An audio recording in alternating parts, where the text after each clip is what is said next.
স্বৈরাচার পতনের পর পরিবর্তন কি হলো?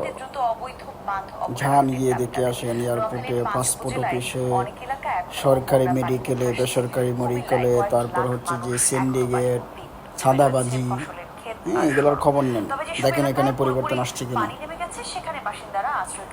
একটা কথা বলি বাস্তব, যেটা আমি নিজে ভুক্তভোগী ছিলাম। আমি 2021 সালে দেশে গিয়েছিলাম, তখন দেখলাম আমাকে 4 ঘন্টা এক জায়গায় আটকে রাখা হয়েছিল। একই লাইনে একই জায়গায় 4 ঘন্টা ছিলাম, ঠিক আছে। আর বাহিরে আমার আত্মীয় স্বজন অপেক্ষা করতেছে যে আমি কবে বের হব।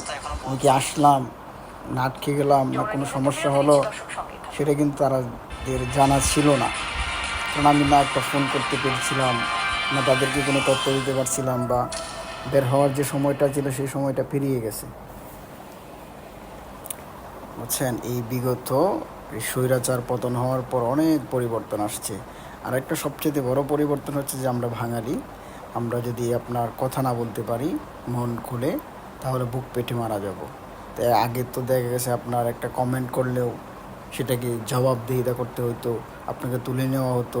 কিন্তু এখন তো মনে করেন যে আপনার মনে যা চাচ্ছে আপনি তাই বলতে পারতেছেন। আর কি পরিবর্তন চান? আরও পরিবর্তন আসবে ইনশাল্লাহ। সবাই সরকারের পাশে দাঁড়ান, সহযোগিতা করুন, ঠিক আছে। এটাই হচ্ছে কথা। ভালো থাকবেন, সুস্থ থাকবেন, আল্লাহ হাফেজ।